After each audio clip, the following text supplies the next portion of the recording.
Hello friends, मैं Namita. Plants of paradise channel में आप सभी लोग का बहुत बहुत स्वागत है। फ्रेंड्स, अपराजिता का पौधा बहुत शुभ पौधा होता है, बहुत फ़ायदेमंद पौधा होता है। इसके साथ ही साथ अपराजिता का पौधा एक 12 मासी पौधा होता है। गर्मी और बरसात में ढेरों फूल देने वाला पौधा सिर्फ 3 महीने के लिए विंटर सीजन में आराम करने लगता है, सो जाता है, डॉर्मेंसी में चला जाता है। इस समय इस पौधे को कुछ देख रेख की ज़रूरत होती है।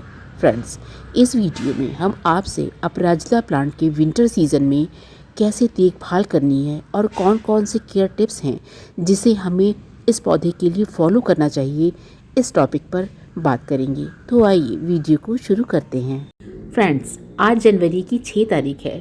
ठंडक अपने पूरे स्ट्रीम पर है और इस बार ठंडक थोड़ी देर से पड़ी है, लेकिन ठंडक अच्छी खासी पड़नी शुरू हो गई है। तो हमें विंटर में अपने अपराजिता के पौधे के लिए सबसे पहले केयर टिप्स की जो ज़रूरत होती है वो है सनलाइट। अपराजिता का पौधा एक सन लविंग प्लांट है। विंटर सीजन में इसे ऐसी जगह रखना चाहिए जहां इसे धूप 1-2 घंटे की अच्छी तरह से मिल जाए। विंटर सीजन में अपराजिता के पौधे पे सनलाइट पड़ने से इसकी जड़ें पूरी तरह से स्वस्थ रहती हैं। दूसरा, पाला, ओस, बारिश के पानी से बचाओ। विंटर सीजन में पाले, ओस और बारिश के पानी से अपराजिता के पौधे को बचाना चाहिए। अपराजिता का पौधा अक्सर पाला पड़ जाने की वजह से ही खराब हो जाता है, सूख जाता है। इससे बचने के लिए अपराजिता के पौधे को हमें शेड एरिया में रखना चाहिए जहां वो पाले, बारिश के पानी और ओस से उसका बचाव हो सके, साथ ही साथ उसे उस जगह पर कुछ घंटे की धूप भी मिल सके। लगातार जब इस पर पाला पड़ता है या ठंडी शीतलहर वाली हवा इस पर पड़ती है, विंटर की ठंडी बारिश का पानी इस पर पड़ता है, तो इस पौधे की रूट्स सड़ने लगती हैं, ब्रांचेस धीरे धीरे सूख जाती हैं और पत्तियां पीली होकर के गिरने लगती हैं। हालांकि अपराजिता के पौधे की पत्तियों का विंटर सीजन में पीले होकर गिर जाना एक स्वाभाविक प्रक्रिया है। पत्तियों के पीले होकर गिर जाने पर यह पौधा नहीं सूखता है। यदि आपके पौधे से सारी पत्तियां गिर गई हैं और पौधा बिल्कुल सूखी लकड़ी जैसा दिखाई दे रहा है, तो आप कोई चिंता ना करिए। आप पौधे के स्टेम पर थोड़ा स्क्रैच करिए, आपका पौधा अंदर से हरा दिखाई देगा। बस कुछ टाइम के लिए, यानी विंटर सीजन के कुछ समय में ये सूखा दिखाई देने लगता है। जैसे जैसे मौसम में गर्माहट आने लगती है, यानी फरवरी और मार्च का महीना जब आता है, तो इस पौधे पे नई नई पत्तियां आने लगती हैं। पौधे में धीरे धीरे ग्रोथ होने लगती है। सिर्फ और सिर्फ ये पौधा तभी मर जाता है, तभी ये सड़ जाता है, ख़त्म हो जाता है, जब इस पर लगातार पाला पड़ रहा हो, बारिश का पानी पड़ रहा हो और ओस इस पर लगातार गिर रही हो। फ्रेंड्स, विंटर सीजन में हमें अपने अपराजिता के पौधे को बचाने के लिए यदि शेड और धूप एक साथ नहीं मिल पा रही है और हमें अपने पौधे को बार बार धूप और शेड में रखने से परेशानी हो रही है, तो एक हम अच्छा उपाय ये कर सकते हैं कि हम प्लांट को खुले में ही रखें, जिससे उसके ऊपर सुबह की सनलाइट पड़े और शाम होते ही उसे हम एक कपड़े से या किसी प्लास्टिक से ढक दें, जिससे कि वो ठंडक और पाले से बचा रहे। सुबह धूप के निकलने पर कपड़े या प्लास्टिक को हटा देना चाहिए, जिससे पौधे पर धूप लगने लगे, और शाम होते ही फिर से उस पौधे को कवर कर देना चाहिए। इससे प्लांट को सनलाइट भी मिल जाएगी और पौधा ठंडी हवा, कोहरा, ओस की बूंदें और बारिश के पानी से बचा रहेगा। तीसरा, प्रूनिंग।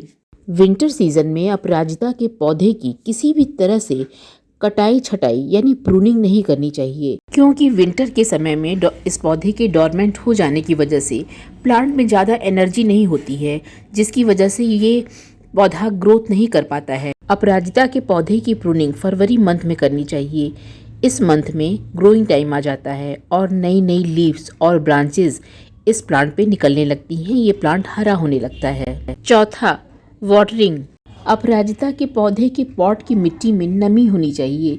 जब इसकी मिट्टी सूखने लगे तो कुछ कुछ दिन पर इस पौधे में पानी दे देना चाहिए। विंटर सीजन में इस पौधे पर कोई ग्रोथ तो नहीं होती है और बहुत सारे लोग इस पर फूल नहीं आ रहा है ये सोचकर इसको कहीं कोने में रख देते हैं, ध्यान नहीं देते हैं और पानी भी नहीं डालते हैं। तो यदि हम इस तरह से मिट्टी को सूखा रखते हैं, पानी नहीं डालते इस पौधे पे, तो ये पौधा धीरे धीरे सूखता चला जाता है और मर जाता है। इसलिए जब भी इस पौधे की मिट्टी सूखी लगे तो हमें पानी डाल देना चाहिए और मिट्टी में मॉइस्चर बनाए रखना चाहिए।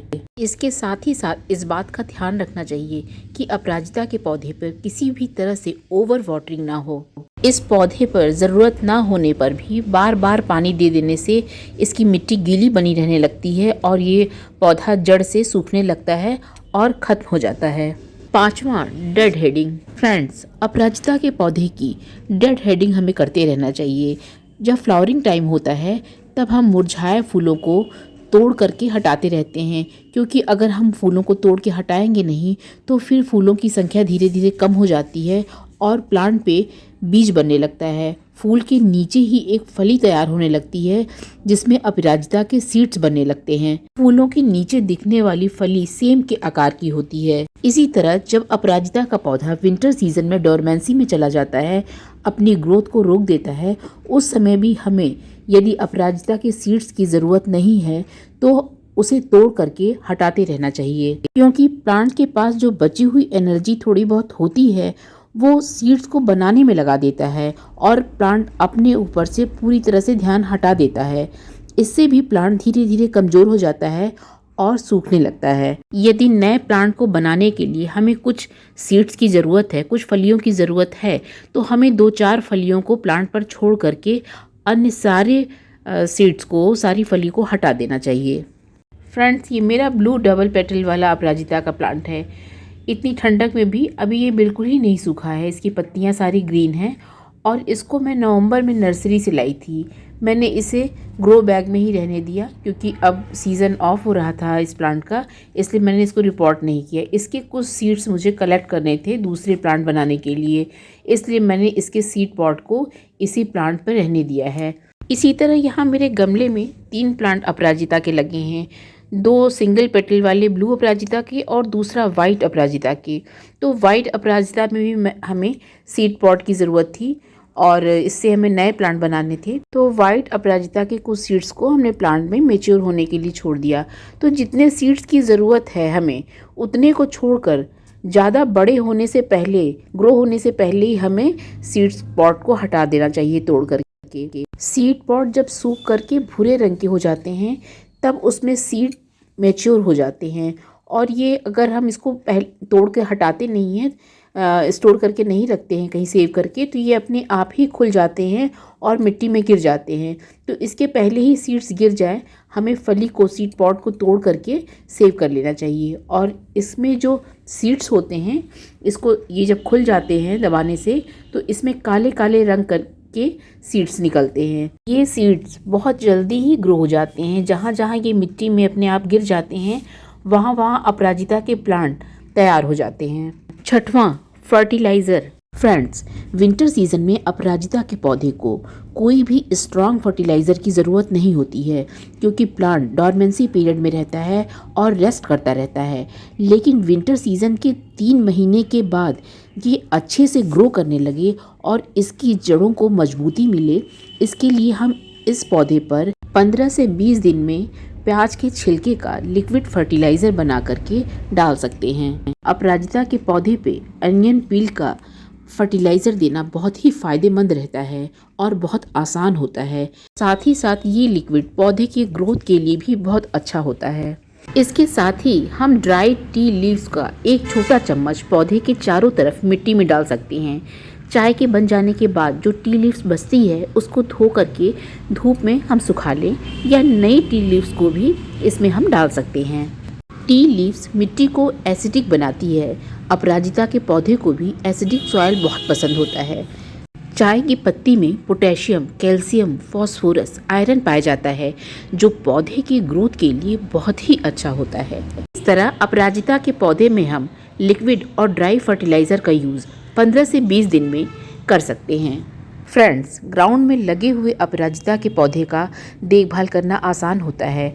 ग्रोइंग टाइम आने पर ये अपने आप बहुत अच्छी तरह से ग्रो हो जाते हैं, लेकिन जो पौधा गमले में लगा होता है उसे हमें ज़्यादा देख रेख की ज़रूरत होती है। तो फ्रेंड्स, अपने अपराजिता के पौधे को ठंडक से बचाइए और आने वाले फ्लावरिंग टाइम के लिए उसको सेव करके रखिए। अपराजिता के पौधे के लिए कोई भी क्वेश्चन हो आप उसको कमेंट करिए, मैं उसका रिप्लाई अवश्य दूंगी। इसके साथ ही साथ मेरे चैनल को सब्सक्राइब कीजिए, फॉलो कीजिए, लाइक शेयर कमेंट कीजिए और बेल आइकन को भी क्लिक कीजिए, जिससे मेरे आने वाले नए वीडियो की नोटिफिकेशन आपको तुरंत मिले। धन्यवाद।